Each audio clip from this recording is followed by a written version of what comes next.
Okay, something's going on. It has been pissing me off, and I think it's no doubt been kind of angering you guys as well. And, well, let's see if you can quite manage it. Lies of P, Total War Pharaoh, Baldur's Gate 3. Don't like to see you there in the list, Baldur's Gate, but I suppose it is here. Starfield, Forza Motorsport, Mortal Kombat 1, Payday 3, EA Sports, Football Club 24, and Ghost Runner 2. What do you think all these games have in common? The answer is they have all found a way to get a little bit more money out of people by exploiting a little bit of the old FOMO on launch day. And that is because each one of these games somehow made extra money by offering premium access to those people who would be willing to pay. And if Baldur's Gate being in that list threw you for a loop, don't worry, it did throw me for a loop as well, because it only had the premium early access happen on the PS5, which, I mean, it's kind of obvious given they did, Steam early access over in Steam. But yeah, even for that, for their PS5 release, they did it that way. And it does show that, like, this is a very widely spread phenomenon. It's happening from many, many different developers out there. And it quite obviously does make a lot of money. Now, it's also something that happens in MMOs. It happens in ARPGs too, like Diablo 3. And that can be kind of tricky because these are games that have that kind of social element, right? Where you want to be playing with your friends. You don't, well, I don't anyway, like the idea that... and I suppose the way they're trying to sell this to, to the average customer is, hey, your friends are playing this game. Look on Twitch.tv. All those streamers are playing the game, and you can't. Fork up the bucks. And sometimes that could be $10, could be 20, could be 30, hell, even 40, depending on what edition we are dealing with. Now, this is a headline from PC Gamer. World of Warcraft director says players who pay for early access to the next expansion won't have a, quote, long-term advantage. Because yes, if you want to be the first person to hit level 80 in World of Warcraft, The War Within, yeah, you'll have to pay, right? You won't get the world first if you don't pony up. Now, of course, world first max level, nobody really cares about that massively, in a game like World of Warcraft anymore. It's not like it was in the past. And in a way, like, it doesn't give you a humongous advantage, right? World of Warcraft's one of those games where the loot that matters is generally throttled on a weekly basis. Within the early access period, you won't be able to do like a weekly quest or a Mythic plus 0 dungeon, those things that would get you the better gear. So insofar as the end game goes, the only benefit is you have more time to level up alts and to prepare alts. And for some people, that might actually be a meaningful thing. Of course, even power aside, I would say that if we focus too much here on the advantage that this sort of thing gives a player, that actually means that we are focusing less on the psychological elements that are at play here, and I think those are the ones that feel, in a way, the most egregious to us. Of course, some other examples here.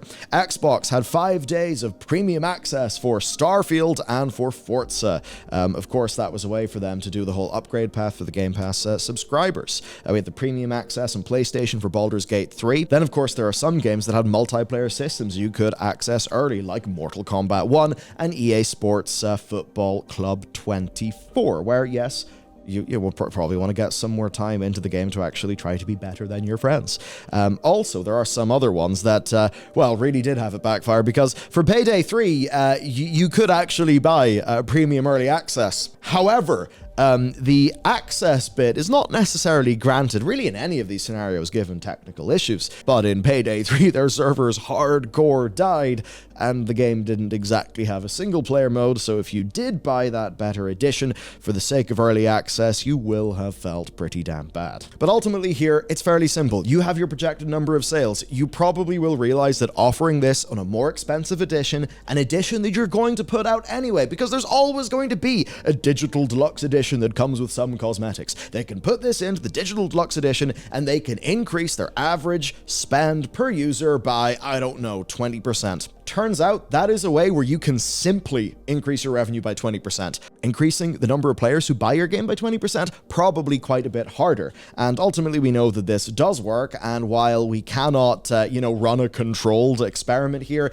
it very much doesn't seem like this is something that has much of a negative impact, other than people like you and me talking about it with our mates over the internet and saying, oh god, back in the day this used to not be as bad. That is why the industry is moving towards selling you for not being punished. But it turns out this is but one thing in a long line of very interesting tactics. Some tactics from back in the day when I was younger that many of us may even have forgotten. But there's one thing you shouldn't forget. That is Bellular.ghost.io. As an example here, here is the full research report that my team produced for this topic. Our members get all of those reports as well as Loading Screen, which is our daily, 5 days a week newsletter. You get early access to videos, which I know is rather hilarious given it is this video, but at the end of the day, you know, we generally try to be ahead of ourselves in production. Obviously, if we just spit everything out onto YouTube within a single day, we will be algorithmically slaughtered, as well as other bonus goodies and things. It's also the best way to support what we're doing, which right now is particularly appreciated because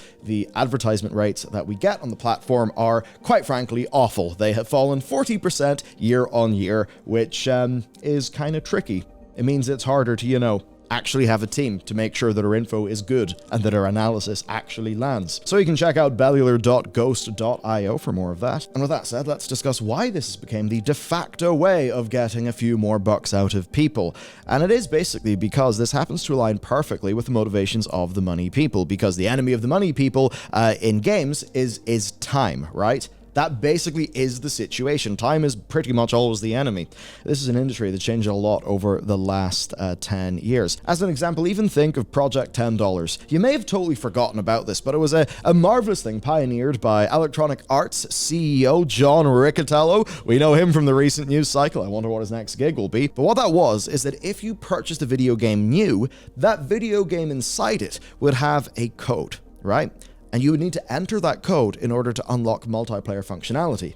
This meant that a pre-owned game, well, couldn't play multiplayer until you went and purchased the code. This is basically because at the time it was perceived that pre-owned was kind of killing video games. And you can sort of understand why it was very annoying for the publishers. Publisher spends all these millions to get these developers to make a game, right? The developers make the game, but the publishers and the developers only make money on new sales of a game. So there's a game for $70, you sell it to GameStop, GameStop gives you $40, they then sell it to, or $30, I don't know, they probably give you nothing. They then sell, you know, the game a second time to somebody else. And in that second transaction, the game company makes absolutely shag all money. You can see how that was, well, you know, not something that they loved. And this is, in fact, one of the reasons why digital has been so pushed, you know, on the industry. Obviously, the other side of digital is it is really bloody convenient. Now, that was a tactic that back in the day hit the time-sensitive gamer or the patient gamer, right? The person who's actually willing to wait a little bit of time, get the game for cheaper, and all of that stuff. And that just kind of shows how, like, time is fairly important. Think about how much a game is discounted. It's the same game. In fact, it's actually a better version of that game. And if you just wait 6 months, you'll get the same damn thing at half the price. Yet, why do we all go, oh my god, it's launch day, hype, let's go? And then we all watch Twitch or something like that. We put emotes in the chat and we get excited. It's because launch day is launch day. The reason why the patient gamer is venerated is because we all think, look at you, you get these great experiences for less money, but I am not strong enough, I buy games new.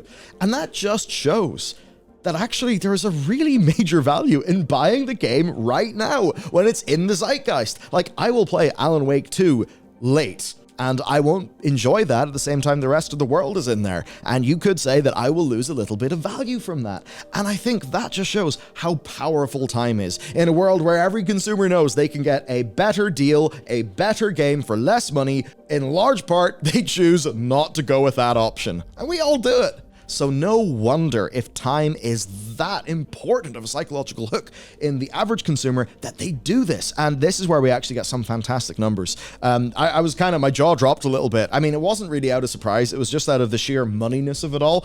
But yeah, when Connor pulled up this statistic for today's research, even in spite of the branding change, obviously from FIFA 24 to EA Sports FC 24, they saw a 25% increase in premium access numbers for the game. That was, of course, no doubt helped by the period of play being increased to 7 days. Yes, you just get the game flat out a week early. How far are they going to push this thing, guys? You think we're ever just going to have, like, I don't know, you get the Saudi Prince edition. It comes out it costs $5,000 and it comes out 6 months early. A build just for you. Okay, that's me obviously taking the piss, but hey, it just does show how impactful this kind of thing is, and that is why, folks, the FOMO is going to be ramped up and up and up and up. So the question then is, right, we've used FOMO, we've used the premium access thing, what's the next thing we're going to do? And this is where we have another fantastic evolution from Electronic Arts. Right, let's go on this. So they've really ramped up the FOMO. Pre-order now and receive extra content. Football Club, whatever it is, Heroes, for a limited, it's UEFA, yes, limited time only UEFA Champions League Hero. Pre-order Ultimate Team before 22nd of August to get an additional untradeable Team Hero in November. Even if you weren't going to go for that big, premium access thing, the pre-orders have a cutoff date, so now there's even FOMO with the pre-order, which obviously is them just trying to get that revenue right the hell now. If you're doing like a physical thing like this book we did, or this art book for our video game, you can understand that because it's a physical item. You've got to be like, all right, these are the numbers, I want to do some manufacturing. We didn't actually end up having to do that because with how the order quantities worked, we ended up just being able to buy like more than enough because we were able to hit a certain amount of volume where it was safe to do so. But anyway, it's kind of no longer really the point. Basically, this is just even more FOMO being applied. It's like every single stage of a game's... it's insane now that they're not even being like, hey, do you want to watch the next Call of Duty trailer a week early? Give us $1. Please don't do that. Please, EA, please, Activision, don't do that. Anyway, point is, they're absolutely ramping up that not particularly nice stuff. But what about if this sort of thing was to happen to an entire character in a fighting game that also is caught up in this entire situation with premium access and pre-order nonsense? Here's just the headline of the Reddit post that exploded from PC Gaming. Warner Brothers Game Support wrote me that I'm not getting my pre-order Mortal Kombat 1 Shang Tsung character because I ordered the game yesterday and it's not pre-ordered. What a pity that the game is not advertised like this on Steam. Isn't that cool?